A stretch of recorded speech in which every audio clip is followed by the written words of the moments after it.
சிறப்பு SSI சண்முகவேல் கொலை வழக்கில் முக்கிய குற்றவாளியான மணிகண்டன் என்கவுண்டர் செய்யப்பட்ட போது என்ன நடந்தது என்பது குறித்து காயமடைந்த காவலர் சரவணகுமார் விளக்கம் அளித்துள்ளார். திருப்பூர் மாவட்டம் உடுமலை அருகே இருக்கும் குடிமங்கலம் பகுதியில் அதிமுக MLA மகேந்திரனுக்கு சொந்தமான தோட்டம் இருக்கிறது. இந்த தோட்டத்தில் மூர்த்தி மற்றும் அவரது மகன்களான தங்கபாண்டியன், மணிகண்டன் ஆகியோர் பணியாற்றி வந்தனர். நேற்று முன்தினம் இரவு இவர்களுக்கு இடையே போதையில் மோதல் ஏற்பட்டுள்ளது.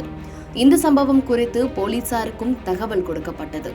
இதன்பின் சிறப்பு காவல் உதவி ஆய்வாளர் சண்முகவேல் சம்பவ இடத்திற்கு வந்து ஆய்வு மேற்கொண்டுள்ளார். காயமடைந்த தந்தை மூர்த்தியை ஆம்புலன்ஸில் மருத்துவமனைக்கு அனுப்பியிருக்கிறார். இந்த நிலையில் திடீரென சிறப்பு காவல் உதவி ஆய்வாளர் சண்முகவேலை அரிவாளால் மணிகண்டன் வெட்டியுள்ளார்.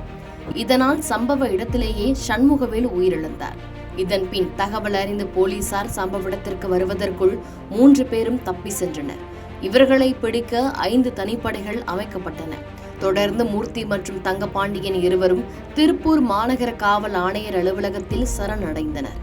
இதனால் சண்முகவேலை வெட்டிய மணிகண்டனை போலீசார் தீவிரமாக தேடி வந்தனர். இந்த நிலையில் வழக்கில் தேடப்பட்டு வந்த மணிகண்டன் சிக்கனூர் அருகே உப்பாறு ஓடையில் பதுங்கியிருப்பதாக போலீசாருக்கு தகவல் கிடைத்தது. இதையடுத்து காவல்துறையினர் அங்கு சென்றபோது மணிகண்டன் அவர்களை தாக்கிவிட்டு தப்ப முயன்றதாக கூறப்படுகிறது. மணிகண்டன் தாக்கியதில் காவலர் சரவணகுமார் காயமடைந்தார். பின்னர் காவலர்கள் நடத்திய என்கவுண்டரில் மணிகண்டன் பலியானார். இதுகுறித்து காயமடைந்த காவலர் சரவணகுமார் பேசுகையில், மணிகண்டனை கைது செய்துவிட்டு ஆயுதங்களை கைப்பற்ற சென்றபோதுதான் என்கவுண்டர் நடந்தது. திடீரென அரிவாளை எடுத்து எங்களை மணிகண்டன் துரத்த ஆரம்பித்தான். கயிற்றை நான் தான் பிடித்திருந்தேன். அதனால் என் பக்கமாக அரிவாளை எடுத்து ஓங்கினான். அதில் எனது கைகளில் காயம் ஏற்பட்டது. உடனடியாக கீழே விழுந்து விட்டேன். இப்படி செய்தால் சுட்டு விடுவேன் என காவல் ஆய்வாளர் கூறினார். அதன் பின் சுட்டுவிட்டார். உடனடியாக ஆம்புலன்ஸும் அழைக்கப்பட்டது. ஆனால் தாமதமானதால் காவல் வாகனத்திலேயே நாங்கள் மருத்துவமனைக்கு வந்துவிட்டோம். மணிகண்டனுடன் வேறு யாரும் இல்லை. ஒரே ஒரு முறை மட்டுமே துப்பாக்கியால் சுடப்பட்டது என்றும் தெரிவித்துள்ளார்.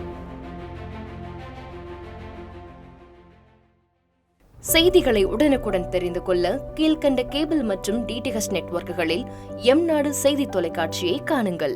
பாதகம் செய்பவரை கண்டால் நாம் பயம் கொள்ளலாகாது பாப்பா. மோதி மிதித்துவிடு பாப்பா, அவர் முகத்தில் உமிழ்ந்துவிடு பாப்பா. அண்மை செய்திகளை உடனுக்குடன் தெரிந்து கொள்ள இணைந்திருங்கள் எம்நாடு தொலைக்காட்சியுடன்.